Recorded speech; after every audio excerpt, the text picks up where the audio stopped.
you would think most people would say, all right, well, that's, it's a good thing.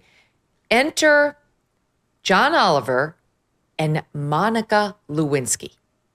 Monica Lewinsky decided to weigh in on the illegal immigrants and what they must be going through and how she can relate. Take a listen to SOT 12. I have to remind myself now with all these stories going on. It's so hard. It brings something out of you. Like it's there, that anxiety that I thought I'd moved past that day that I got my citizenship. I thought it would be gone then. It didn't feel that. Yeah.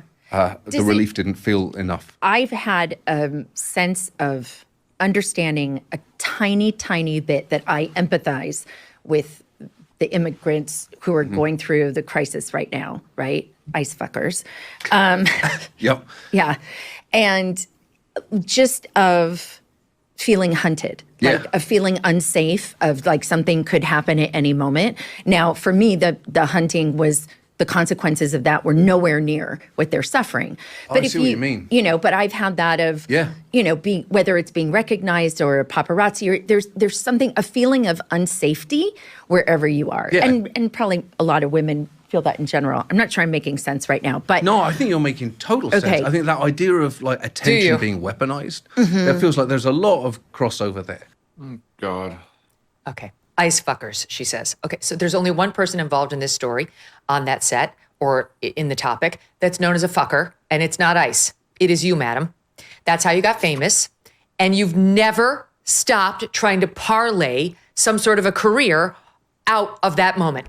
She hasn't moved past it. If, God forbid, this ever happened to me, if I were a 19-year-old girl, I made a very stupid mistake and had an affair with the president of the United States who was married, and the odds of it were coming out were pretty much guaranteed, I would take my humiliation, I would express public regret for a terrible decision I'd made, and then I would go become a lawyer or an interior designer or a writer, and I would never talk about it again because it would be the biggest shame of my life. It's like when Doug and I and the family went to... I can't remember whether I think we were in Sweden, and we were in this museum, and it was the construct of this huge ship, which they were very, very proud of 100 years ago, and they set it afloat, and it sank. And they had reconstructed it and put it in this museum, and they were making the comment that Japanese tourists would go through and be like, you made a monument to your greatest failure? Like, in our culture, we get ashamed about our failures, and we try to move past them and never talk of them again. Monica Lewinsky needs to be more like the Japanese. Instead, she's tried to create an entire adult existence out of her blowjobs to the sitting president of the United States, Bill Clinton, who is married. So now she would like to parlay that experience into expertise on what it's like to be an illegal immigrant who feels hunted because she's had the paparazzi following her around. And if memory serves, she's from a very well-to-do family. She's got a nice, set of parents and income. She's been writing for Vanity Fair. 9 times out of 10, it's about her experience or some related thing. So now it's crossed over to she's calling ICE a bunch of fuckers. She empathizes with the immigrants feeling hunted because she's a woman, because, you're hunted as a woman in America. And she's had photographers who want to take her picture, Charles. And by the way, that's not even to say anything about John Oliver, who's more in your circumstance, Charles, who came legally and then legally became a United States citizen. Yeah, I mean, that was all nonsense. I am a legal immigrant and naturalized citizen. I came from the same place as John Oliver. I think I like America a lot more than John Oliver, but we went through the same process. I have never felt for a second as if I'm about to be deported, because I'm a legal immigrant and naturalized citizen. No anxiety like he says he had? No, I don't. But I also don't feel that it is a problem if people who are here illegally feel that they might be discovered and deported, because that is the law. We have a system in place. So one thing I did feel before I was a citizen was that I didn't want to break any laws, not deliberately, but inadvertently, because I really didn't want to be deported, which I could have. I won't bore you with the whole story, but I called up the IRS because they sent me too much of a refund, and I sent them back $450. And the lady on the phone said to me, you're the only person in my 30-year career at the IRS who has ever called up and offered money. to us. And the reason for it was I thought, oh no, if I get this wrong and they discover it, they'll never let me become a citizen. But I think that feeling of wanting to do the right thing is good. It's not bad. It's not a problem. It's not the occasion for expletives.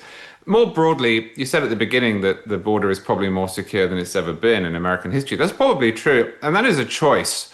You can't perfect this area. But the difference is night and day, because the last president, Joe Biden, did not want to enforce the border, and the current president, Donald Trump, does. And I was put in mind of this over the weekend. I was away on a trip, and I drove back to Florida, and the freeway was closed because of an accident, so I had to take this sort of back road. And I came through into Florida from Georgia in this tiny town. There can't have been more than 180 people who lived in this town.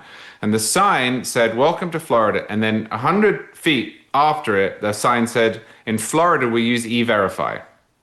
That is a choice. That wasn't on the freeway. That was on the entrance to Florida from Georgia in this tiny town.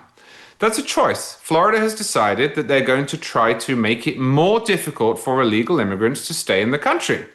And when you do that, you don't get rid of all of them, but you get rid of a lot of them, and you enforce your laws.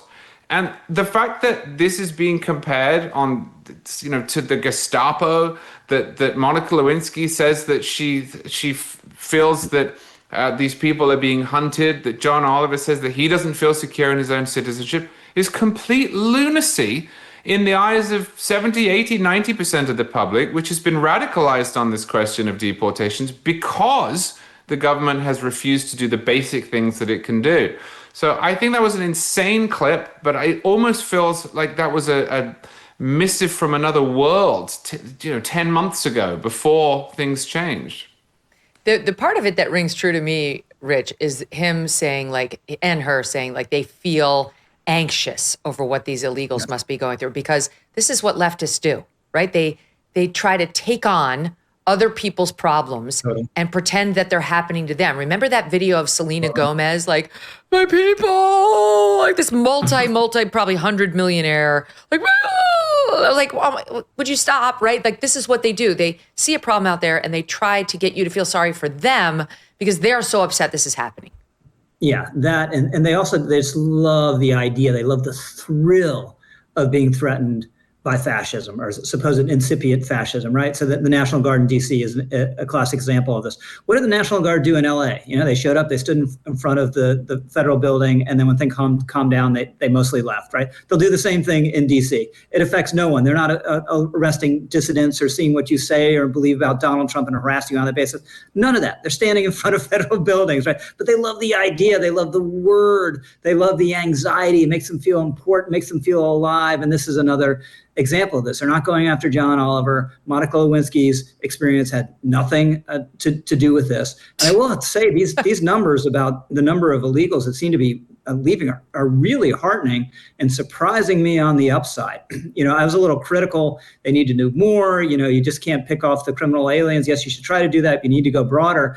But if you do have this, and it feels harsh to say, but if you do have a certain level of anxiety among illegal immigrants in this country, maybe my job's not secure, maybe I could get deported, maybe it's easier to go home.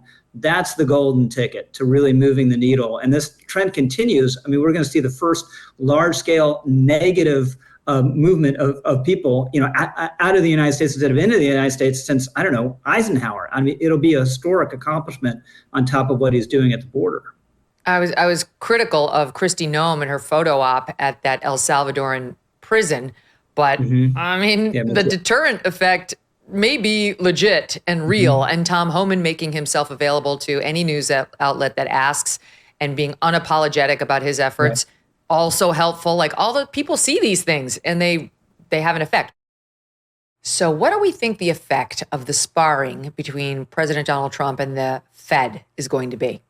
Can the Fed take the right action at the right time? Do we trust in that? Or are we going to be looking at a potential economic slowdown as they slow roll any of their moves as they worry about his tariffs? And what exactly does all of this mean for your savings? You might want to consider diversifying right about now with gold through Birch Gold Group. For decades, gold has been viewed as a safe haven in times of economic stagnation, global uncertainty, and high inflation. And Birch Gold makes it incredibly easy for you to diversify some of your savings into gold. If you have an IRA or old 401k, you can convert that into a tax-sheltered IRA in physical gold, or just buy some gold to keep it in your safe. First, get educated. Birch Gold will send you a free info kit on gold. Just text MK to the number 989898. Again, text MK to 989898, and you'll start the process of just getting the 411 on what it means to own gold. Consider diversifying a portion of your savings into gold. So if the Fed cannot stay ahead of the curve for the country, at least you can stay ahead of the curve for yourself. Thanks so much for watching. If you like what you just saw, hit the subscribe button for more clips and full episodes.